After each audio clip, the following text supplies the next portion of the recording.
অতিথি। শুধু ফতুল্লা না, ফতুল্লা, নারায়ণগঞ্জ, বাংলাদেশ পুরো এলাকায় আজকের যিনি প্রধান অতিথি তিনি সকলেরই পরিচিত এবং ঘনিষ্ঠ। আমি তাকে এটা সেটা বলে তাকে সম্বোধন করার মতো তেমন কিছু খুঁজে পাইনি। আলম মোহাম্মদ গিয়াসউদ্দিন সাহেব আমাদের এই এলাকার সাবেক সংসদ সদস্য। তিনি তার নিজস্ব যোগ্যতা, মেধা, প্রতিভায়, ত্যাগ এবং কোরবানিতে তিনি নিজেই পরিচিত। আল্লাহ তাআলা তাকে হায়াতে তাইয়্যিবা দান করুন, তাকে সুস্থতা দান করুন।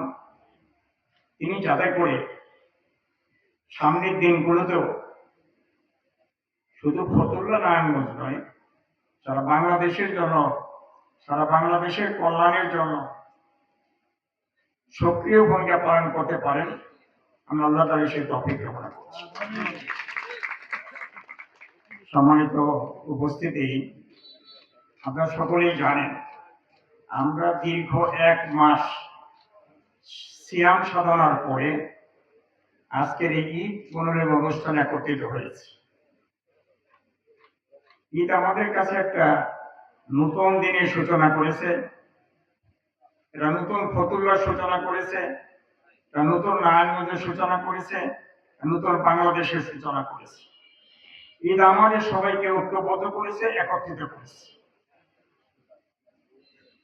আমি আপনাদের সবাইকে বিবেচনার জন্য অনুরোধ করব, রমজান এসেছিল আমাদেরকে নিষ্পাপ করার জন্য। মানুষের যত গুনাহ খাতা আছে সব মাফ করবে, আর মানুষের মধ্যে তাকওয়ার গুণ পয়দা হবে। মানুষ আল্লাহকে ভয় করে চলবে জীবনের সকল ক্ষেত্রে, সব সময়ে, সকল কাজে আল্লাহকে ভয় করে চলবে। এই গুণ পয়দা করার জন্য রমজান আমাদের মাঝে হাজির হয়েছে। সেই রমজান আমাদের বিদায় নিয়েছে। আল্লাহ রাসূল বলেছেন যে তার চেয়ে দুর্ভাগ্য আর কার, যে রমজান মাস পেয়েছিল, রমজান মাসে পূর্ব বেঁচে ছিল,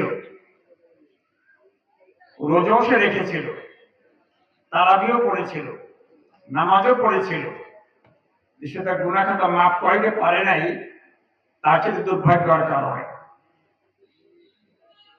আল্লাহ রাসূল আরেক হাদিসে বলেছেন যে কেউ যদি ঈমান এবং ইহতিসাবের সাথে, ইহতিসাব মানে হলো হিসাব করে করে, ঈমান এবং ইহতিসাব হিসাব করে যদি সে রোজা রেখে থাকে, তাহলে আল্লাহ তাআলা তার পিছনে জীবনের কত গুনাহ খাতা আছে সব মাফ করে দেবেন। আমি আপনাদের স্মরণ করে দিতে চাই, আমরা ছোট বড় যেই আছি, যার যত বয়স হোক না কেন, কেউ জানে না যে কে কখন মারা যাবে। কিন্তু মারা যাবো আমরা যে সকলেই, এটা নিশ্চিত, এটা অনিবার্য সত্য।